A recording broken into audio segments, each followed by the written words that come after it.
I was taught the same lie every man hears, that I could never understand women because I am not one, that empathy is the key, that feelings are the map, that listening harder will eventually make things make sense. That belief kept me confused for years. Here is the uncomfortable truth. The more you focus on what women feel, the less you understand what they want.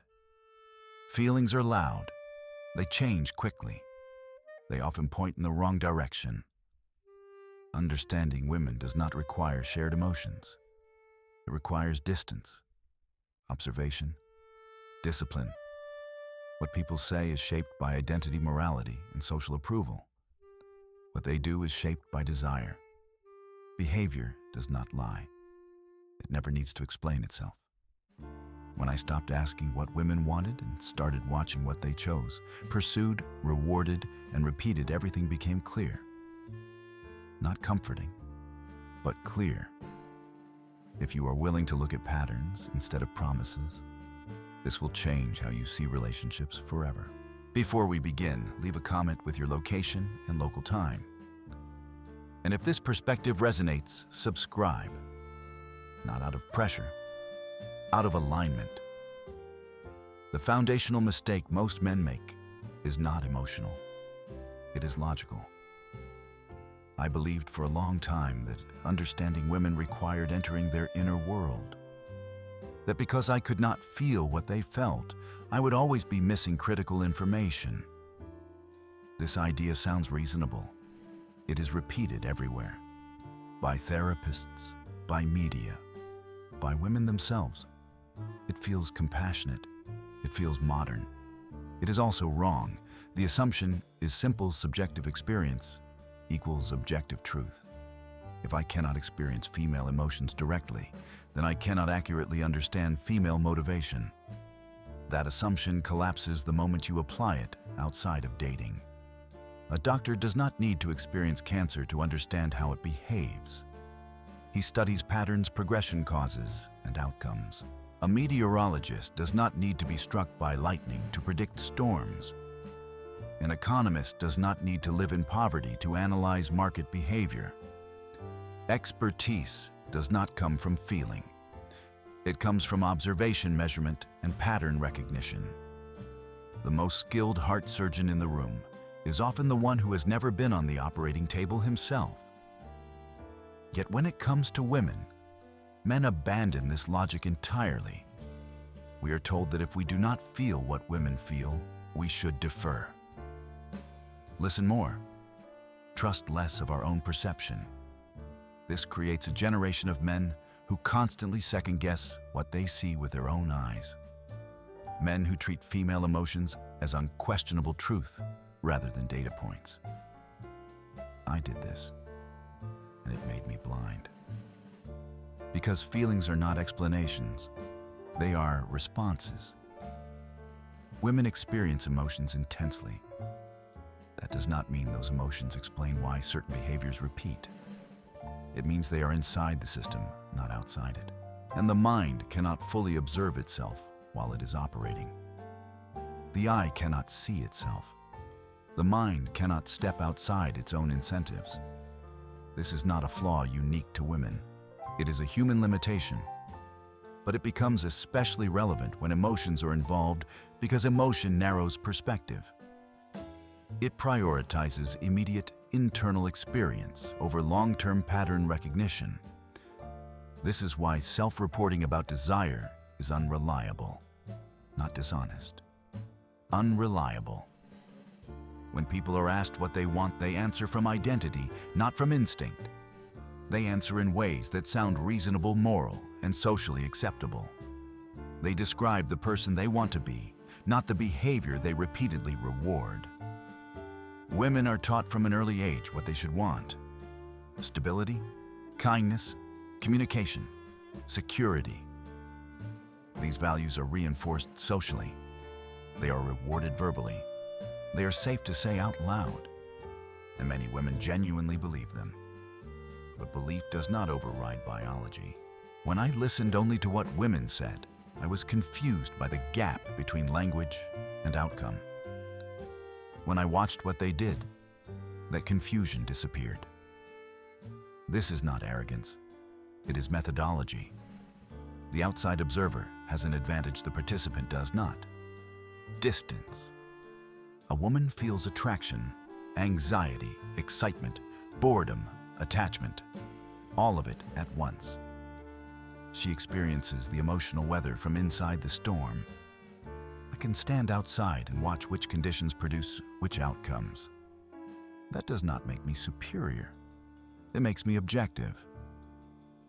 This is the same reason markets are better understood by analysts than by individual investors who are emotionally attached to their own portfolios. Emotion reduces accuracy. Detachment increases it. The mistake men make is treating female emotion as instruction rather than information. When a woman says she wants better communication, men hear a directive. Change your behavior. Open up more. Share more. Be more emotionally available. They assume her stated desire points directly to the solution. But stated desire is not the same as effective cause. Her emotion is real. Her frustration is real. But the explanation she gives for that emotion is often a narrative constructed after the fact. A story that makes sense of how she feels, not a diagnosis of what would actually change the outcome. I learned this the hard way. I tried to become what I was told women wanted. More open, more responsive, more emotionally present. And every time I did, attraction weakened. Respect eroded. The connection I was trying to protect deteriorated faster. At first, I blamed myself. I assumed I was doing it wrong, not sensitive enough, not expressive enough, not consistent enough. I was asking the wrong question. The correct question was not how can I meet her stated needs. It was what behavior does she actually respond to over time. That question requires abandoning the comfort of empathy, first thinking, because empathy wants to soothe. Observation wants to understand. When you observe behavior, you notice uncomfortable patterns. You notice that women often stay with men who treat them poorly while rejecting men who treat them well. That they describe wanting emotional security while consistently choosing emotional volatility. That they say they value availability while becoming bored by it. These patterns are not rare. They are consistent. And consistency is not an accident. The error is assuming that because a feeling is sincere, it must be accurate. But sincerity does not equal insight. People can honestly feel one thing while being driven by another.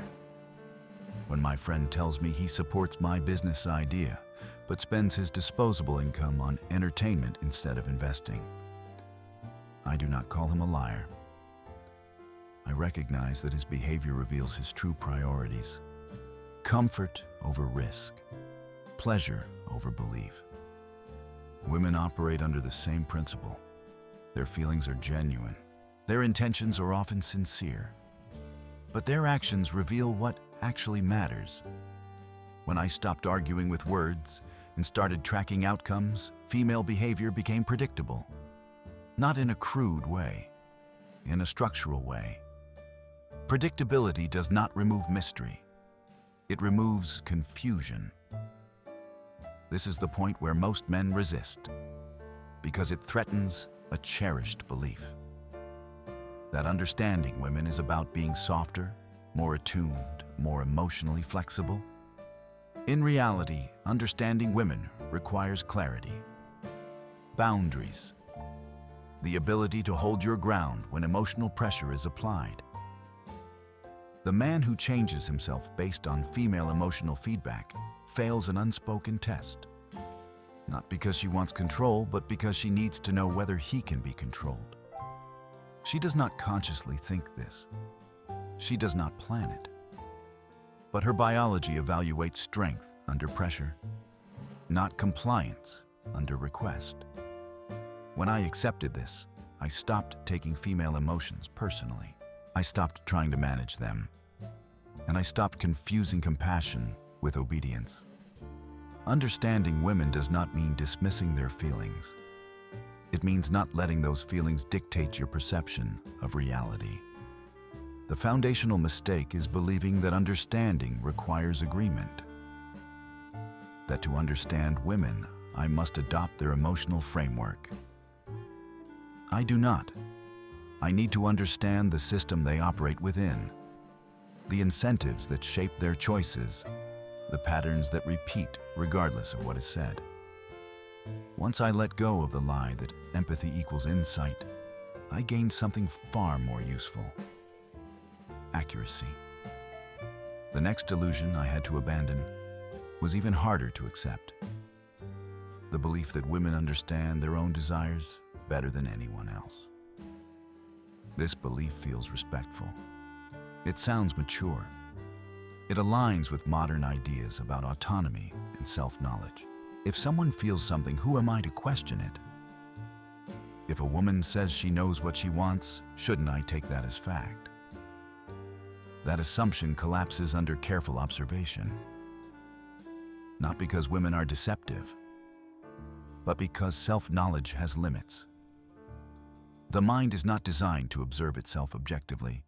It is designed to justify itself, to protect identity, to reduce internal conflict, to create coherent stories out of competing impulses. This is not a female flaw. It is a human one. But it becomes critical when emotions and desire are involved, because desire is not logical. It is adaptive. The eye cannot see itself. The knife cannot cut itself. The mind cannot fully analyze the forces that drive it while those forces are active. Women live inside their emotional experience. They feel attraction, anxiety, attachment, boredom, excitement, fear, and hope, often simultaneously. These emotions are intense and convincing. They demand explanation, and the conscious mind supplies one. But the explanation is often a rationalization, not a cause. When a woman says, "I lost attraction because you didn't communicate enough," she is not lying. She is reporting how the loss of attraction feels to her conscious mind. She is describing the story that makes the emotion intelligible. But that story is rarely the mechanism that produced the outcome. Emotions come after patterns, not before them. Attraction fades first. Explanation follows. This is why self-reporting in psychology is unreliable, especially around desire. People answer questions based on how they want to see themselves, how they want to be seen, and what feels morally acceptable. They do not answer based on unconscious programming, because unconscious programming is invisible from the inside. Women are further constrained by social conditioning. They are taught which desires are acceptable to express and which are not. Stability is acceptable. Kindness is acceptable. Emotional availability is acceptable. Psychological dominance, excitement through uncertainty. Attraction to men who withhold approval, these are not acceptable to say out loud. So women learn to translate instinct into language that fits social norms. This translation is automatic, often unconscious. When a woman says she wants a man who treats her well, communicates openly, and prioritizes her feelings, she is expressing her conscious ideal self, the woman she believes she should be, the woman society rewards. But her behavior tells a different story. She dates men who are emotionally distant. She stays in relationships that generate anxiety. She feels strongest attraction where approval is uncertain. These are not random contradictions. They are patterns. And patterns do not come from conscious preference. They come from biological evaluation systems that evolved long before modern language morality or social norms existed. Women did not evolve to select partners based on how they feel in conversations. They evolved to select partners based on survival and reproductive advantage, strength status, protection, genetic quality. These traits are not assessed through verbal empathy. They are assessed through behavior under pressure. A man who maintains his direction despite emotional resistance signals strength. A man who remains centered during conflict signals stability. A man who does not adjust his identity to gain approval signals high value. These signals are processed unconsciously. A woman might consciously disapprove of her attraction to such men. She might feel frustrated by her own choices. She might sincerely wish she wanted something different. That does not change what her nervous system responds to.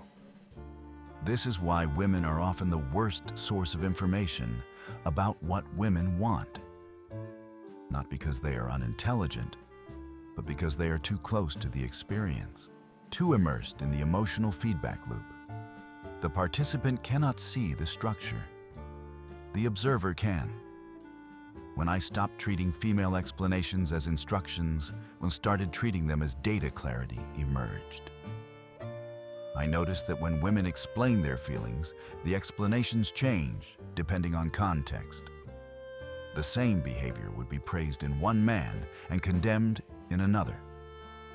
The same emotional distance would be interpreted as confidence or neglect, depending on who displayed it.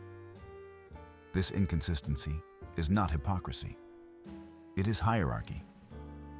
Behavior is evaluated differently depending on the perceived value of the man displaying it. A high-value man who withholds attention is busy or focused. A low-value man who does the same is emotionally unavailable. Women are not responding to the behavior in isolation. They are responding to what the behavior signals about the man. But women rarely articulate this because articulating it would force confrontation with uncomfortable truths about desire, power, and selection. So the conscious mind substitutes safer explanations. He didn't communicate. I didn't feel secure. It just didn't feel right. These statements are not false. They are incomplete. Men who take them literally end up optimizing the wrong variables. They become more communicative, more available, more accommodating. And they are shocked when attraction declines further. From the inside, the woman feels justified. She asked for communication. He gave it. And yet, her feelings changed. She assumes something is wrong with him or with herself. From the outside, the pattern is obvious. The man failed a strength test, not because he was weak, but because he was reactive. Female attraction is deeply responsive to a man's ability to remain internally consistent under emotional pressure. When a man shifts his behavior to regulate her feelings, he signals that her emotional state has authority over his identity. This is the opposite of what creates attraction. Women are drawn to men whose internal compass does not move based on external emotional feedback. This creates polarity, safety, respect. But from the inside, the woman experiences discomfort, anxiety, uncertainty, and her conscious mind seeks to eliminate that discomfort by asking for reassurance, communication, and accommodation. If the man complies, the discomfort temporarily subsides, but attraction erodes. If the man holds his frame, the discomfort remains, but transforms into respect and desire. This is the paradox women cannot easily articulate. They want relief emotionally, but they are attracted to men who do not provide that relief on demand. So they ask for what soothes them while responding to what challenges them. Understanding this requires emotional detachment, not cruelty, not indifference. Detachment. It requires accepting that feelings are not always guides to what will produce long-term satisfaction. Often they are signals of internal conflict between conscious ideals and unconscious programming. When I accepted that women do not fully understand their own desires, I stopped resenting them for giving advice that did not work. they were not sabotaging me. They were speaking from a part of themselves that was not in control. Once I stopped expecting self-awareness where biology ruled, I stopped being confused by contradictions. Women were no longer mysterious. They were consistent, not in what they said, in what they did. The moment everything became clear was the moment I stopped debating words and started measuring behavior. Words are cheap. They are shaped by identity, image, and intention. Behavior is expensive. It costs time, energy, risk, and consequence. People can say anything.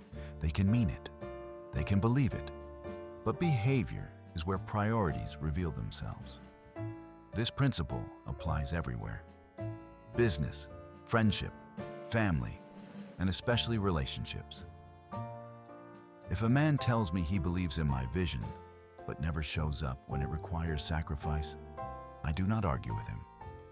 I observe. His behavior answers the question more honestly than his language ever could. Emotion does not override this rule. Attraction does not override it. Love does not override it. Women are no exception. A woman can feel deeply attracted to the idea of stability. She can sincerely believe she wants emotional safety, consistency, and reassurance. She can describe this desire convincingly. But if her actions consistently move toward volatility, distance, and uncertainty, then those actions reveal the truth of what she responds to. This does not make her dishonest. It makes her human. Behavior always reflects the strongest incentive in the system, and incentives operate below consciousness. When I began observing female behavior without emotional interpretation, patterns emerged with uncomfortable clarity. Women pursue men who are less available than they are. They invest more in relationships where approval is uncertain. They remain emotionally engaged with men who do not prioritize them. At the same time, they disengage from men who offer certainty, availability, and emotional transparency early. This pattern is not anecdotal. It repeats across age groups, personalities, and cultural backgrounds. The variables change. The structure does not. If words were reliable guides to desire, this pattern would not exist. Women say they want to feel secure. Their behavior rewards men who create insecurity. Women say they want to be cherished. Their behavior rewards men who do not center their lives around them. Women say they want emotional connection. Their behavior responds most strongly to emotional distance combined with strength. These contradictions frustrate men because they assume consistency between language and action. But consistency exists at a deeper level. The consistency is in what behavior signals. Emotional availability from a man often signals low demand from other women. It suggests excess capacity, lack of competition, psychological dependence. None of these signal strength or high value. Emotional restraint, when combined with competence and direction, signals the opposite. It suggests options, stability under pressure, a life that does not revolve around female approval. Women do not consciously calculate this, they feel it. When I treated female behavior as data instead of noise, I stopped asking, why did she say that? And started asking, what did she do next? Did she initiate contact? Did she make time? Did she invest effort? Did she tolerate inconvenience? These actions revealed everything. Words concealed. A woman who claims to want commitment but avoids making plans is not confused. She is not ready, or she is not interested. A woman who says she values communication but disengages when communication is offered is not misunderstood. She is responding to a shift in perceived value. Behavior never requires interpretation. It only requires honesty. This is why men who focus on what women say end up reactive. They adjust, accommodate, and negotiate endlessly. Their behavior becomes contingent on emotional feedback. And in doing so, they surrender the very qualities that attracted the woman initially. The man who changes because she is unhappy teaches her that unhappiness is leverage. Again, this is not conscious, it is adaptive. Women apply pressure not to control, but to test. Pressure reveals structure. Resistance reveals strength. Compliance reveals malleability. When a man modifies his behavior in response to verbal dissatisfaction, he signals that his identity is negotiable, that his boundaries are conditional, that emotional expression has authority over his actions. This erodes respect. When a man listens but does not change course without reason, he signals internal coherence. His decisions are not dictated by emotional weather. They are guided by principle. This creates tension, and tension creates attraction. Most men are taught to resolve tension immediately, to smooth things over, to restore emotional comfort as fast as possible.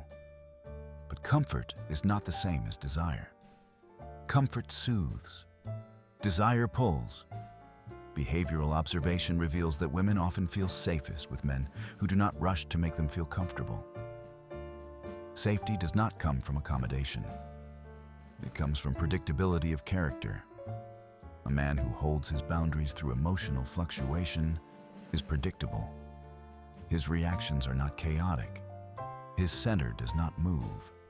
This creates a deeper form of security than constant reassurance ever could.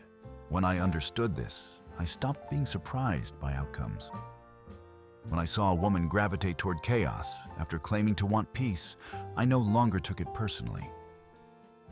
I recognized the signal. Peace without polarity feels like stagnation. Stability without challenge feels like decay. Women do not choose chaos because they enjoy suffering. They choose it because chaos often coexists with strength, dominance, and intensity. And those traits trigger attraction. Men who misinterpret this try to become more pleasing, more agreeable, more emotionally present. And they are confused when interest fades. They are optimizing for comfort, not attraction. Behavior tells you what is rewarded. Language tells you what is approved. Approved behavior and rewarded behavior are rarely the same. Once I accepted this, I stopped arguing with women about what they wanted. There was no need. Their behavior already answered the question. Understanding women through behavior does not make you cynical. It makes you accurate. You stop moralizing outcomes. You stop personalizing rejection. You stop chasing explanations that were never meant to guide action. You observe. You adjust. You maintain your direction. And when you do something interesting happens, women begin to treat you differently. Not because you changed your words, but because you stopped changing yourself. Once I understood the gap between words and behavior, I saw the trap that destroys most men's understanding of women. It is not ignorance, it is obedience. Men believe women, not because women are deceptive, but because men are taught that respecting women means accepting their explanations as truth. So when a woman tells a man what she wants, he listens. He adjusts. He tries to become the version of himself she describes. And when that version fails, he assumes the failure is his. This is the psychological loop that drains men. A woman says she wants better communication. He opens up, shares more, explains himself. Her attraction decreases. A woman says she wants to be treated better. He becomes more considerate, more accommodating. Her respect erodes. A woman says she wants to feel cherished. He prioritizes her happiness over his own direction. Her interest fades. From the man's perspective, none of this makes sense. He did exactly what he was asked to do. He followed instructions. He acted in good faith, so he searches for a deeper flaw. He assumes he did not do enough, that he was not consistent enough, not expressive enough, not emotionally intelligent enough. He doubles down, and the more he doubles down, the worse the outcome becomes. This is not because women enjoy watching men fail. It is because the man is failing a test he does not know is being administered. Women do not consciously design these tests. They emerge from biology. Female psychology evolved to evaluate male strength under pressure. Not physical strength alone. Psychological strength. The ability to maintain identity, direction, and boundaries in the face of resistance.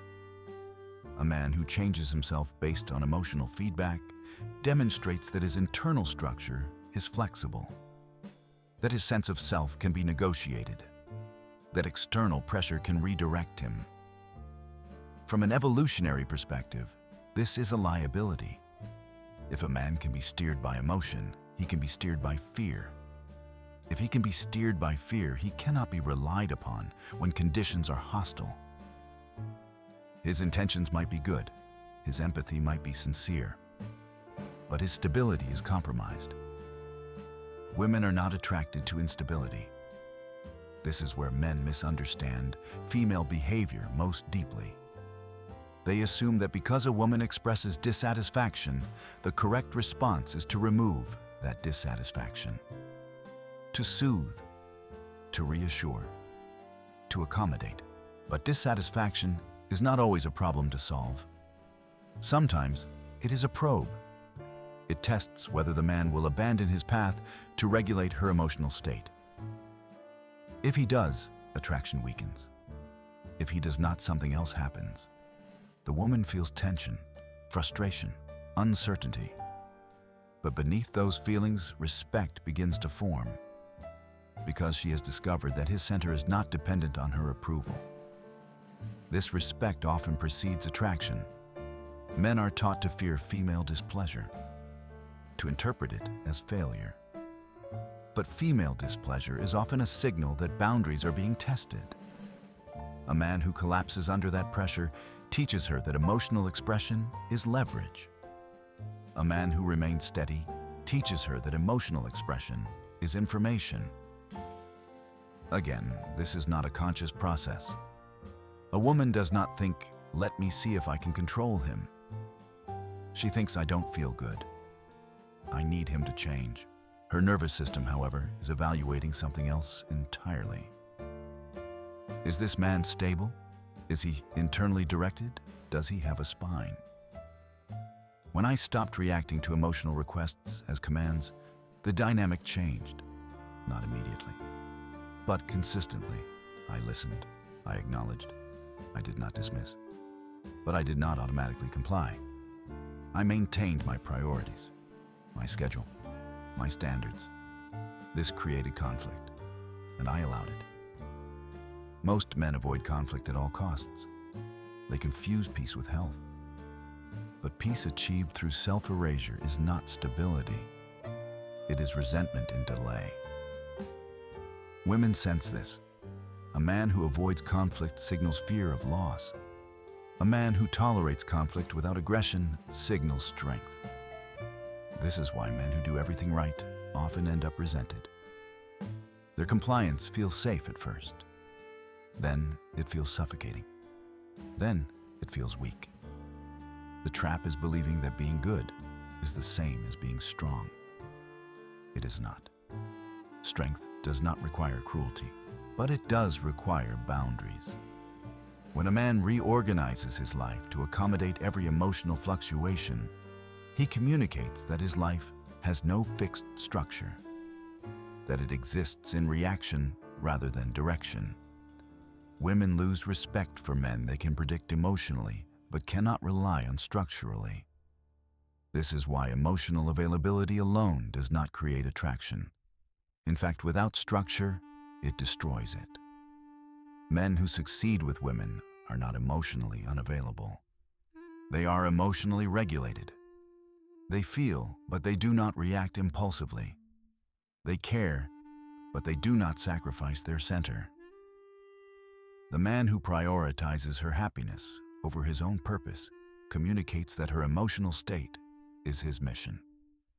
This inverts polarity. Attraction requires polarity. One person grounded, one person responsive. When both people are reactive, chaos follows. When the man is grounded and the woman is responsive, attraction stabilizes. This is the structure women respond to even when they ask for its opposite. This is why men who follow female advice often become less attractive to the women who give it. The advice reflects conscious ideals. The attraction responds to unconscious evaluation. Women give advice sincerely. They are not sabotaging men. They are speaking from the part of themselves that wants comfort, not from the part that governs attraction. The tragedy is that men who listen most carefully are punished most severely. The solution is not to ignore women. It is to stop outsourcing your identity to their emotional feedback. When you understand this trap, you stop chasing approval. You stop negotiating your boundaries. You stop interpreting emotional discomfort as a sign that you are doing something wrong. Instead, you evaluate outcomes. Is respect increasing or decreasing? Is attraction strengthening or weakening? Is investment growing or fading? These questions cannot be answered through conversation. They can only be answered through behavior. Once I stepped out of the trap, I stopped being confused. I stopped being resentful. And I stopped being controlled by emotional pressure disguised as guidance. To understand why this trap exists, you have to understand the nature of the tests themselves. They are not moral. They are not personal. They are biological. Women are not trying to control men. They are trying to assess them. The distinction matters. Control is intentional. Assessment is adaptive. A woman does not wake up planning to apply pressure. Pressure emerges when attraction is uncertain, when her nervous system needs information, when she needs to know whether the man in front of her is solid or negotiable. The tests take many forms. Emotional dissatisfaction, sudden mood shifts, requests for change, withholding affection, creating conflict where none is strictly necessary. From the inside, she feels confused, restless, unsettled. From the outside, these behaviors follow a pattern. They are designed to apply force to the man's frame. A man who collapses under that force reveals that his structure is weak. A man who holds reveals that his structure is strong. This is not cruelty. It is selection. Strength has always been tested. In hostile environments, men who could not withstand pressure did not survive, and women who chose them did not survive either. The modern world may be safer, but the nervous system has not updated. So the tests remain.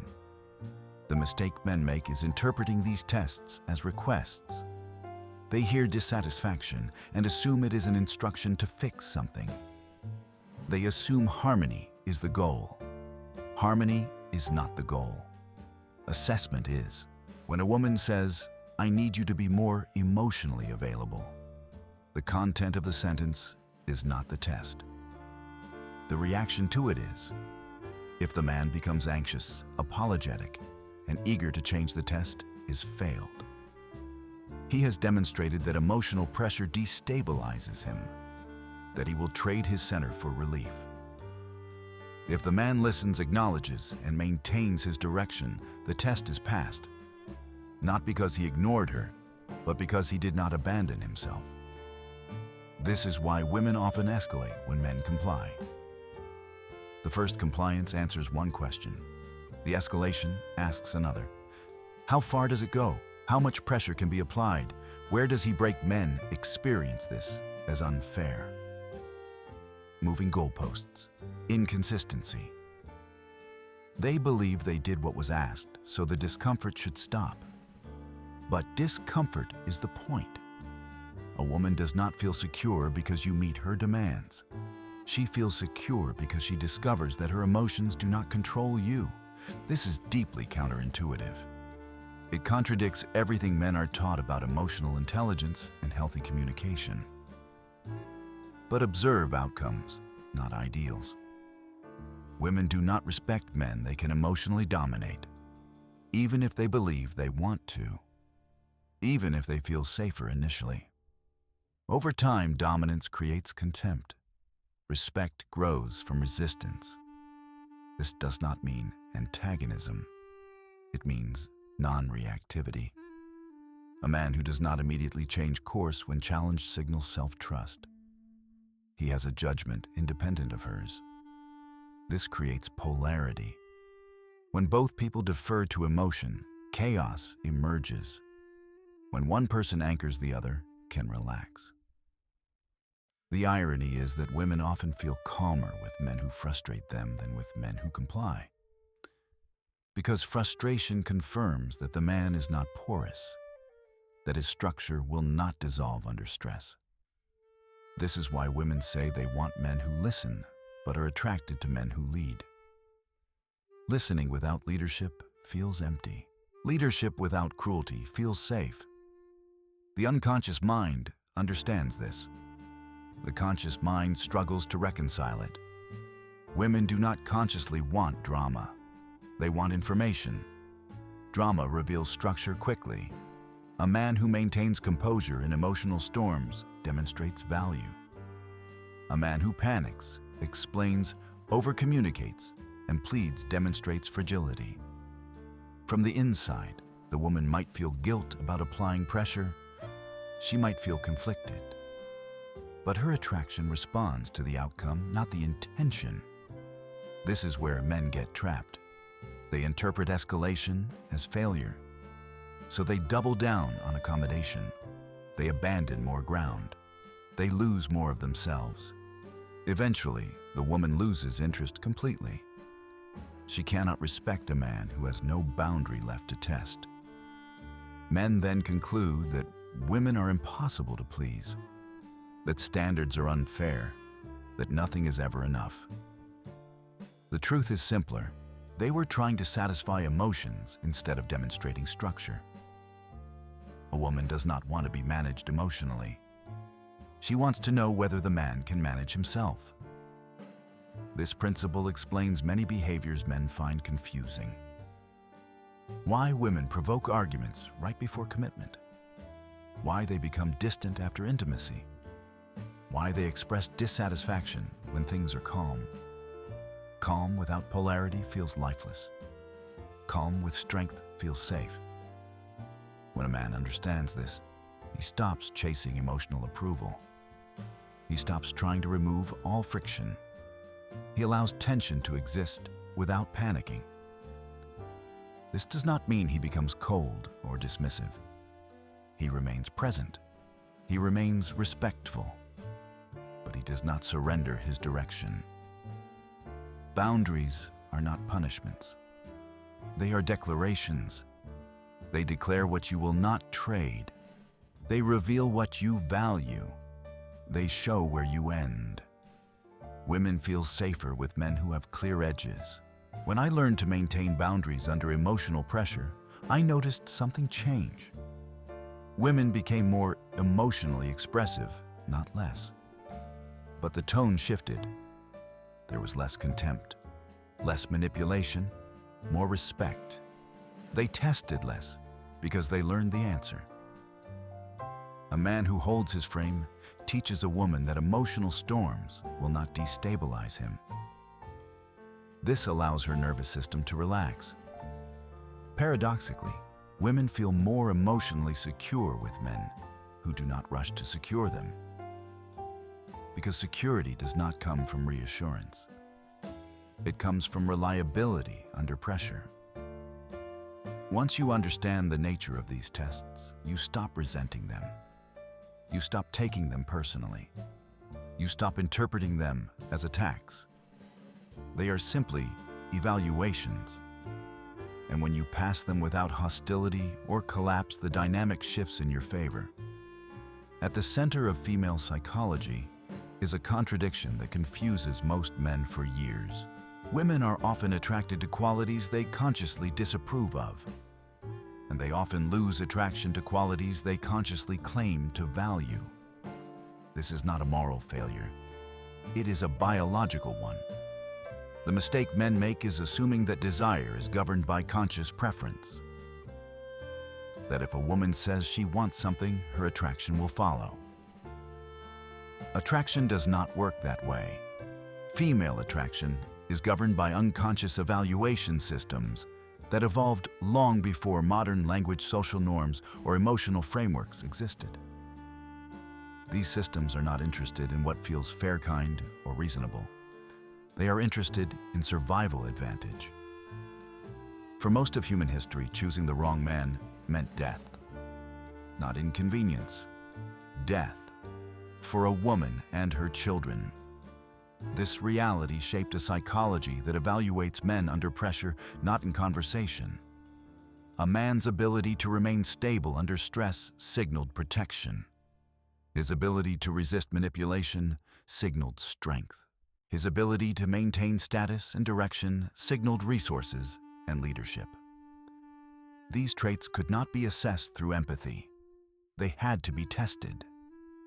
Modern women inherit this programming. But they live in environments where survival is outsourced to systems and institutions. The danger is abstract. The biology is not. So a split emerges. The conscious mind adopts modern values: equality, emotional openness, fairness, cooperation. These values are real and meaningful at a social level. The unconscious system continues to evaluate men using ancient criteria. This is why women often feel confused by their own desires. They find themselves attracted to men who contradict their ideals and bored by men who embody them. From the inside, this feels like self-betrayal. From the outside, it is predictable. A woman might consciously value kindness and respect. She might speak passionately about emotional maturity. But when she encounters a man who is overly accommodating, deferential, and emotionally transparent without structure, something in her disengages. Attraction fades.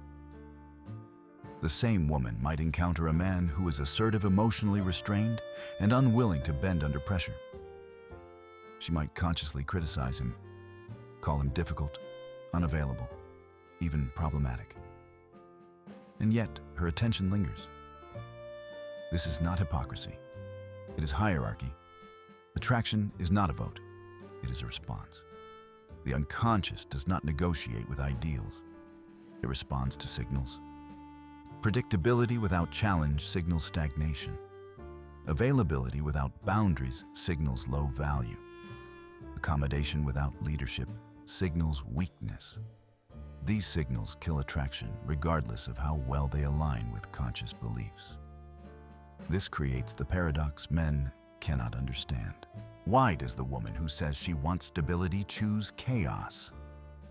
Why does the woman who says she wants emotional security pursue emotional volatility? Why does the woman who claims to value connection withdraw from available partners because her nervous system interprets those choices as indicators of strength, not dysfunction? Chaos often coexists with intensity. Intensity signals power. Stability without polarity feels like decay. It lacks friction. It lacks charge. Women do not desire chaos itself. They desire the strength that chaos often accompanies. Men who misunderstand this try to eliminate all discomfort. They aim for smoothness, predictability, safety, and they are shocked when boredom follows. Boredom is not the absence of stimulation, it is the absence of tension. Attraction requires tension. This does not mean conflict, it means difference. A man with his own direction creates difference. His priorities are not perfectly aligned with hers. His schedule is not fully available. His approval is not guaranteed. This difference creates polarity. When a man orients his entire life around a woman's emotional needs, polarity collapses. The relationship becomes flat, emotionally heavy, directionless. Women often describe this as losing the spark. The spark is not romance. It is contrast. This is why women say they want men who communicate, but respond to men who do not over-explain. Why they say they want emotional availability, but are attracted to emotional restraint. Restraint signals strength, not absence of feeling, control of it. A man who feels deeply, but does not bleed those feelings into every interaction, is more attractive than a man who externalizes every emotion in the name of openness. This is where modern advice misleads men.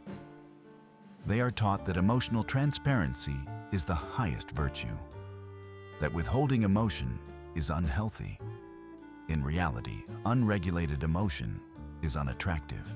Women are drawn to men who can feel without being destabilized, who can engage emotionally without surrendering their center. This is the difference between emotional intelligence and emotional exposure. The contradiction becomes painful when men try to reconcile it through morality. They ask whether women should want something different, whether attraction is fair. Attraction is not fair. It is functional. It exists to select. When you accept this, resentment fades. Confusion fades. You stop trying to convince women to want what they say they want. You stop arguing with biology. Instead, you adapt.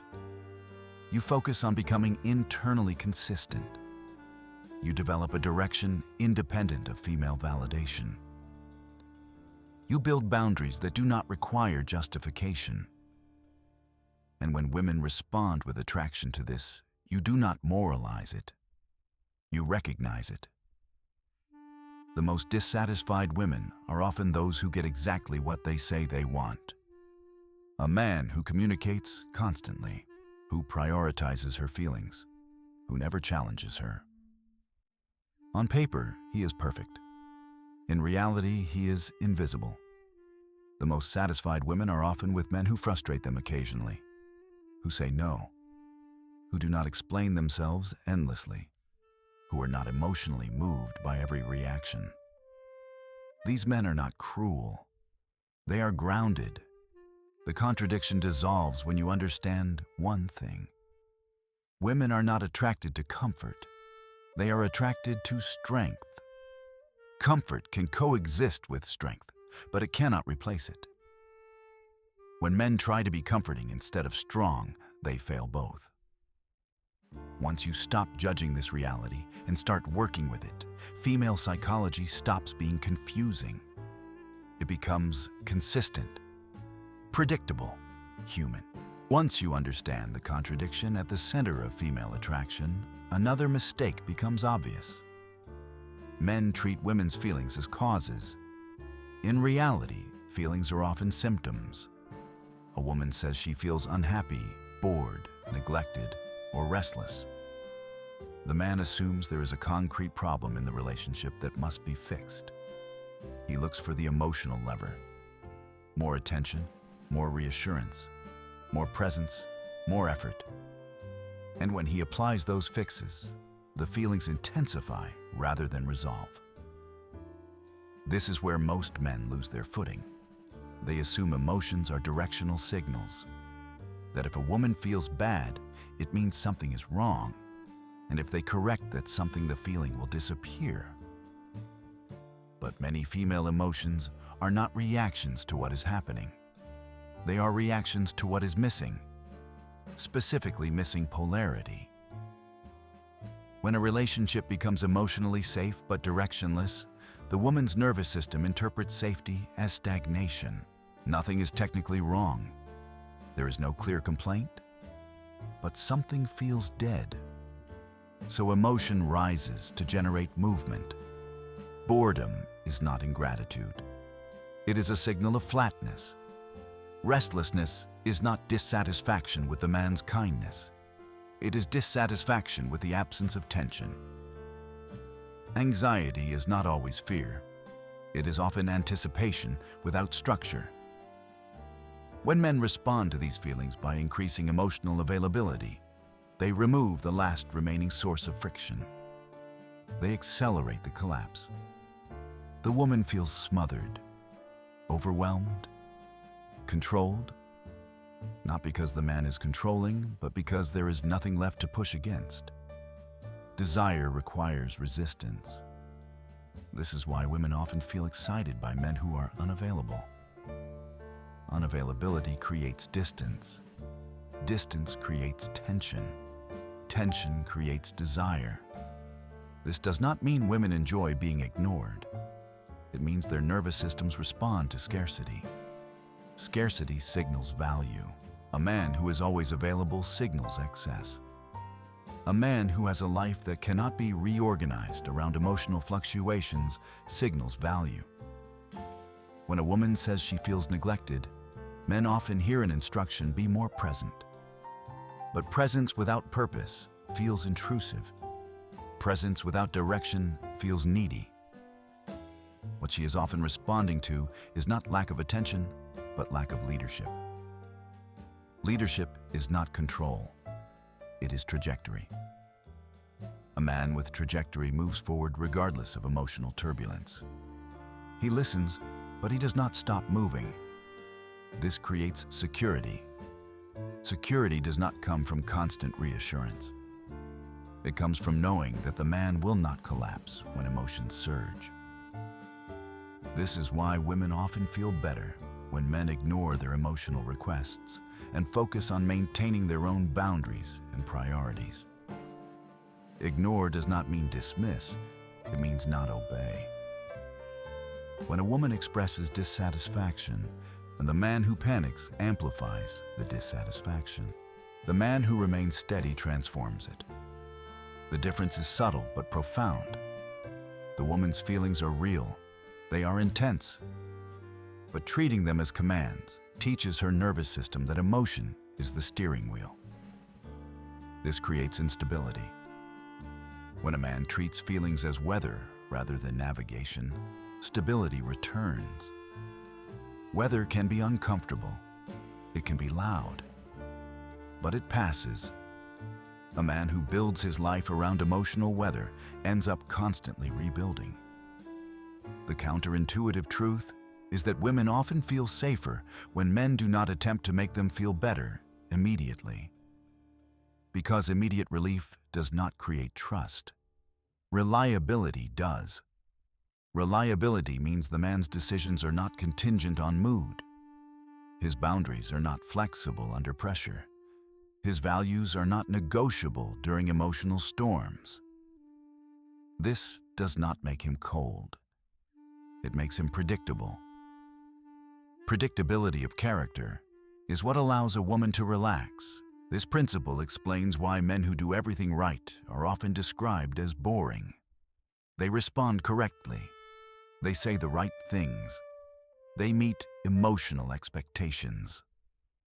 But they lack gravity. Gravity comes from groundedness. A man who provides more attention when a woman feels unstable often increases her instability.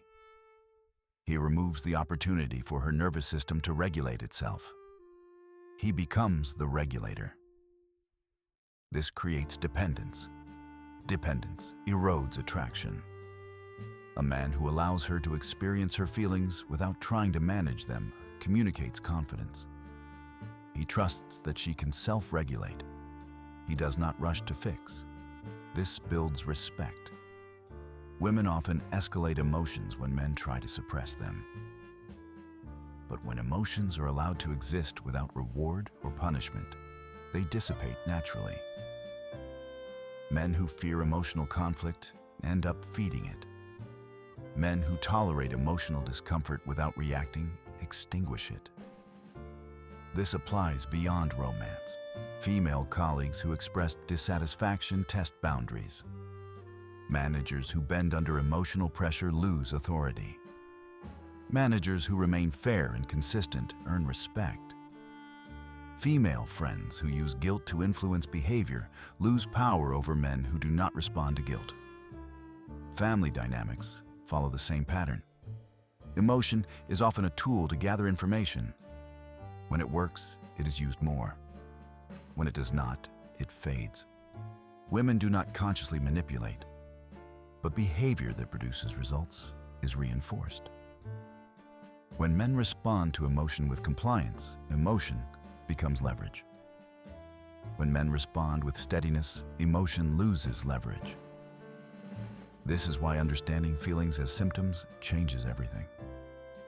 You stop reacting, you stop explaining, you stop negotiating, you listen, you observe, you maintain your frame. And something shifts. The woman may not feel immediate relief, but she feels something else. Trust. Trust that the man in front of her is not fragile. Trust that his identity is intact. Trust that he can handle pressure without disintegrating. This trust often reignites attraction, not because he made her feel better, but because he remained himself. Once I stopped interpreting female behavior through emotion alone, I began to see the same patterns everywhere. Not just in dating, not just in romance, but across social, professional, and family contexts. The psychology does not switch off when attraction is removed. The same mechanisms operate wherever women interact with men. In the workplace, this becomes especially visible. Women often speak passionately about equality, fairness, and collaboration. These values are genuine at the level of belief. But behavior tells a more complex story. Female employees respond differently to male authority depending on how it is expressed. A manager who constantly seeks emotional approval avoids conflict and modifies standards to prevent discomfort is not respected. He is tested, his authority is questioned. Boundaries are pushed. A manager who maintains clear expectations, enforces standards consistently, and does not bend under emotional reactions is respected, even when disliked. The difference is not warmth, it is structure. Women do not respect men who are emotionally intimidated by them. They respect men whose decisions are not hostage to emotional pressure. This does not mean being harsh, it means being consistent. When men confuse kindness with concession, they lose authority. When they confuse empathy with obedience, they lose respect. The same pattern appears in friendships. Male friends who constantly rearrange their lives to accommodate female guilt, disappointment, or emotional neediness lose standing. Their time becomes cheap. Their presence becomes expected rather than valued.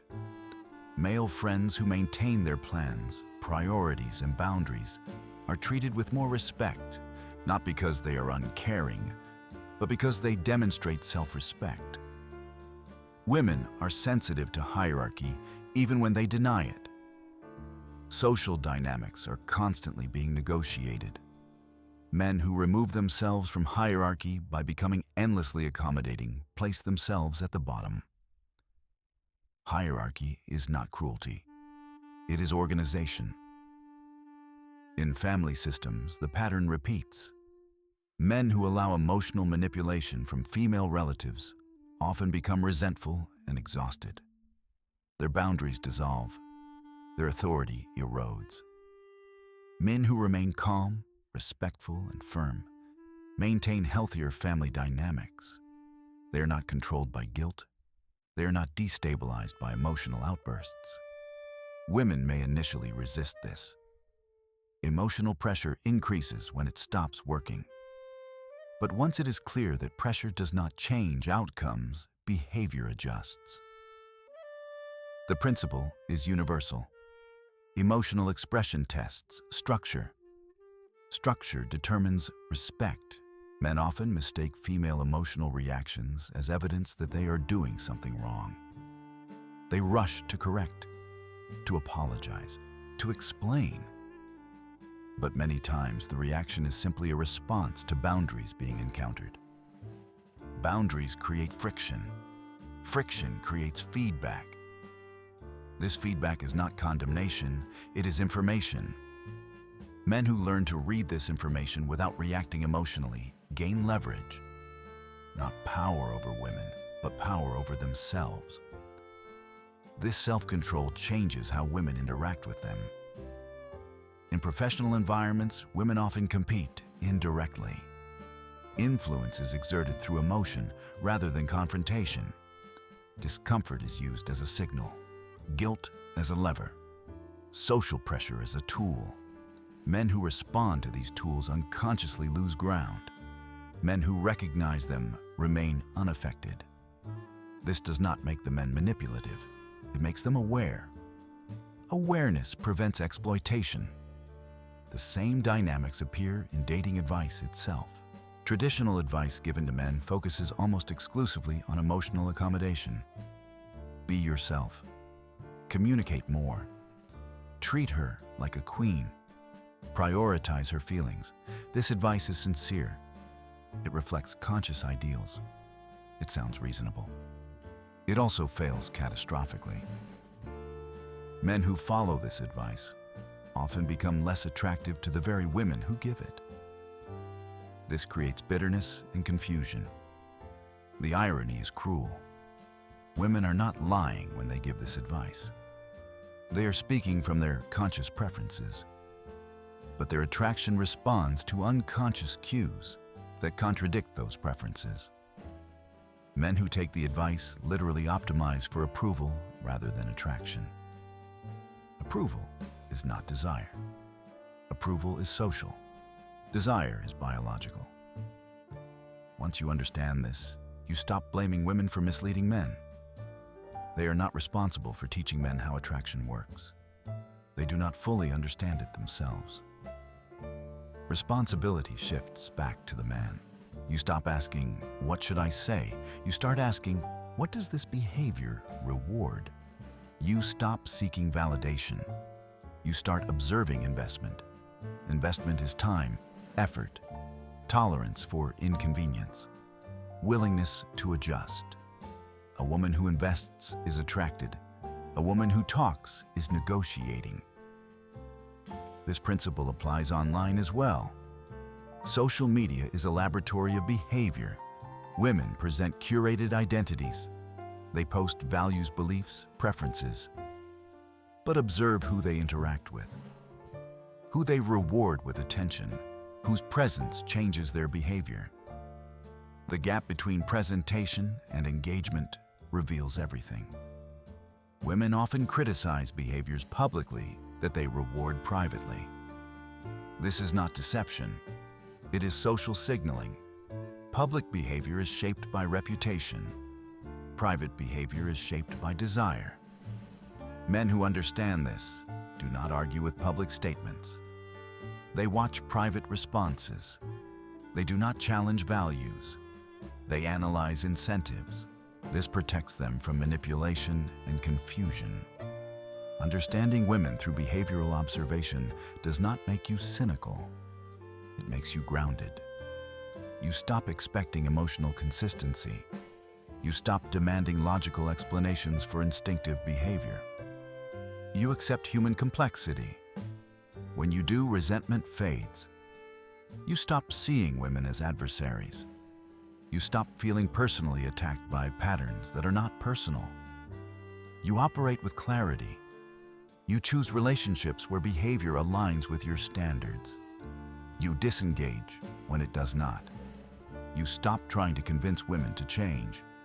You change your exposure. This is the difference between power and control. Control tries to force outcomes. Power selects environments. Men who understand this stop being reactive. They stop explaining themselves endlessly. They stop negotiating their worth.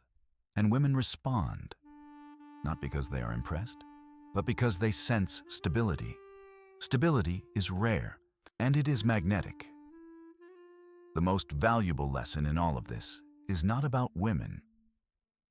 It is about where you place your sense of stability. Many people spend their lives trying to control outcomes by managing emotions their own and other people's.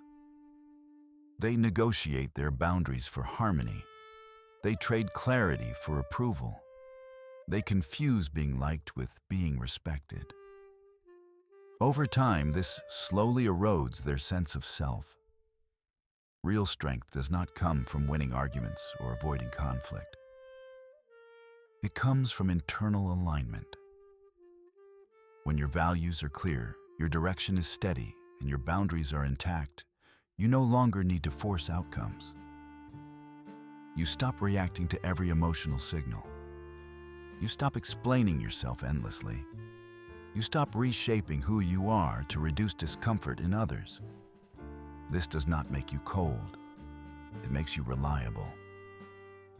Reliable people are not controlled by mood pressure or fear of disapproval. They can listen without surrendering. They can care without collapsing. They can love without losing themselves. And this applies everywhere. Relationships, work, family, leadership, even the relationship you have with yourself. The moment you stop asking, how do I make this person feel better, and start asking, am I acting in alignment with who I respect myself for being, your life changes direction. Less chaos, less resentment, more clarity. If this message resonated with you, I'd like to hear from you. Leave a comment below with your thoughts or even your local time and location. And if you want more conversations like this, calm, honest, and grounded, consider subscribing to the channel. Not out of habit, out of alignment.